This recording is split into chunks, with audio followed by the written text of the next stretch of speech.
नमस्कार दोस्तों। आखिर वो वक्त आ ही गया है कि कांग्रेसियों को भी अब योगी आदित्यनाथ के फैसलों के ऊपर चलना पड़ रहा है। जी हाँ, योगी आदित्यनाथ के फैसले अब कांग्रेस शासित प्रदेशों में भी हो रहे हैं। कांग्रेस द्वारा चलाई गई सरकार, जो हिमाचल में सरकार चल रही है, उसने ये फैसला लिया है कि हर दुकान के बाहर व्यक्ति का नाम और उसके अंदर काम करने वाले स्टाफ का नाम सामने लिखना अनिवार्य होगा। अंदाज़ा लगा के देखिए, ये वही लोग हैं जो विरोध कर रहे थे कि योगी आदित्यनाथ ने उत्तर प्रदेश के मुजफ्फरनगर में लोगों को अपना नाम लिखने के लिए क्यों कहा, दुकानदारों को अपना नाम बाहर लिखने के लिए क्यों कहा गया। लेकिन अब कांग्रेस पार्टी खुद ये काम कर रही है। आखिर मजबूरी क्या है, और साथ ही साथ हम ये भी जानेंगे कि कैसे दिल्ली की ईदगाह के पास जो ज़मीन है उसके ऊपर जो है वक्फ बोर्ड ने कब्जा करके क्या साबित करने की कोशिश की। एक डीडीए की ज़मीन यानी दिल्ली डेवलपमेंट अथॉरिटी की ज़मीन, जो एक पार्क नुमा ज़मीन है, दिल्ली के जो है सदर बाज़ार के आसपास की ये ज़मीन है, उसके ऊपर जो है वक्फ बोर्ड ने अपना दावा ठोका। लेकिन डीडीए ने दिल्ली हाई कोर्ट का रुख किया और वहाँ से जो फैसला आया है उसके बाद से आप अंदाज़ा लगा सकते हैं कि क्या होने वाला है। और साथ ही साथ अजमेर दरगाह के ऊपर भी दावा ठोक दिया गया है और ये कहा गया है कि उसके नीचे शिव मंदिर है, उसकी जांच होनी चाहिए। ये आखिर क्या हो रहा है, पहले थोड़ा सा जान लेते हैं कि हिमाचल सरकार ने क्या फैसला लिया है। हिमाचल सरकार के मंत्री विक्रमादित्य, जो वीरभद्र सिंह के यानी जो पूर्व मुख्यमंत्री थे, जो अब नहीं रहे हैं, उनके जो बेटे हैं, उन्होंने ये फैसला लिया है कि हिमाचल के अंदर जितने भी दुकानदार हैं, खाने पीने के लिए अगर मैं बात करूं तो चाहे वो कुछ भी बेच रहे हों, चाहे वो चाइनीज़ बेच रहे हों, भारतीय खाना बेच रहे हों, उन्हें ये बताना होगा कि उनका ओनर कौन है, उनके अंदर स्टाफ करने वाला जो काम करने वाले लोग हैं उनका नाम क्या है। ये सब कुछ विवरण आपको दुकान के बाहर देना होगा। योगी आदित्यनाथ जो फैसले ले रहे थे, उन्हीं फैसलों के ऊपर अब कांग्रेस पार्टी चलती हुई दिख रही है, क्योंकि ये मजबूरी बन चुकी है हिमाचल सरकार की। जिस तरीके से हिमाचल के शिमला के अंदर एक ऐसे अवैध कब्जे का रूप सामने आया कि एक मस्जिद जो पहले एक मंजिला थी, धीरे धीरे 2 मंजिला हुई, 3 मंजिला हुई, 4 मंजिला हुई और उसकी मंजिलें बढ़ती गई।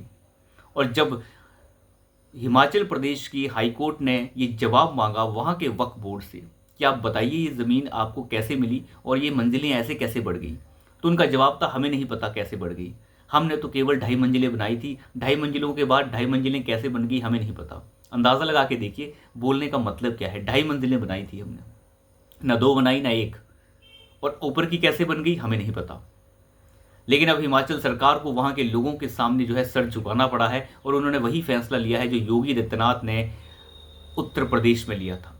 ये कांग्रेस पार्टी नग्न हो चुकी है, नंगी हो चुकी है। दिल्ली के अंदर जो हुआ है वो अपने आप में बहुत बड़ी बात है। दिल्ली में दिल्ली हाई कोर्ट ने ये साफ कर दिया है कि दिल्ली वक्फ बोर्ड द्वारा जो ज़मीन कब्जाई गई है ईदगाह के पास, वो ज़मीन डीडीए की है, यानी दिल्ली डेवलपमेंट अथॉरिटी की ज़मीन है और आप इस पर कब्जा नहीं कर सकते।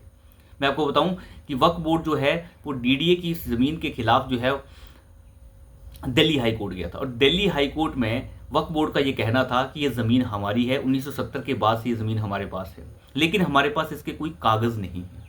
कागज़ तो है नहीं, तो दिल्ली के एक जज के बेंच, यानी दिल्ली हाई कोर्ट के एक जज की बेंच ने ये फैसला सुनाया था कि डीडीए की ये ज़मीन है और दिल्ली डेवलपमेंट अथॉरिटी इसमें कुछ भी कर सकता है। वो रानी लक्ष्मीबाई की अगर मूर्ति लगाना चाहता है तो ये उनका अधिकार है और आपको इसमें बिल्कुल भी मना नहीं करना चाहिए।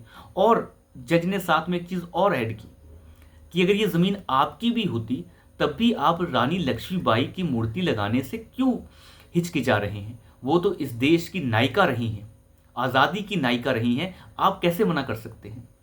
और वैसे भी ये ज़मीन आपकी है ही नहीं, तो डीडीए को वो ज़मीन एक तरीके से सौंप दी गई। उसके बाद 2 जजेस की बेंच के पास ये मामला चला गया और 2 जजेस की बेंच ने फिर से फटकार लगाई है वक्फ बोर्ड को कि आपने ये ज़मीन कैसे कब्जा ली। ये ज़मीन डीडीए की है और डीडीए के पास इसके कागजात हैं, आप इस पर कब्जा नहीं कर सकते और डीडीए इसके ऊपर अब जो है अब जो करना चाहे वो कर सकता है, उसकी साफ़ सफाई करना चाहता है, कुछ भी कर सकता है। सफदरगंज जो सदर बाज़ार के आसपास जो इतनी बड़ी ज़मीन है ये, इसके ऊपर वक्फ बोर्ड की ईदगाह ने कब्जा कर रखा है।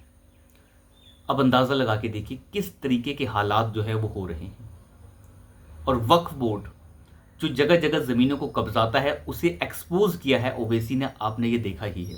ओवैसी के अभी 2-3 दिन पहले के बयान है कि उत्तर प्रदेश में लगभग 1,22,23,000 के आसपास संपत्तियां हैं वक्फ बोर्ड की, जिसमें से 1,12,000 संपत्तियों के कोई भी कागज नहीं है वक्फ बोर्ड के पास।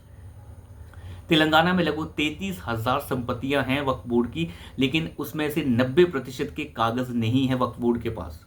क्यों नहीं है कागज? क्योंकि ये सारी ज़मीनें 1990 के बाद हथियाई गई हैं, जब नरसिम्हा राव ने ये कानून बनाया, उसके अंदर संशोधन लाया। अब ये ज़मीनें भले ही आपकी हो गई हैं, लेकिन इनके कागजात आपके पास नहीं हैं, क्योंकि आपने कब्जा कर रखा है। अब इन ज़मीनों को वापस करने के लिए ये सब के सब जो हैं छाती पीट रहे हैं। इन्हें लगता है कि ये ज़मीनें हमसे छीन ली जाएंगी।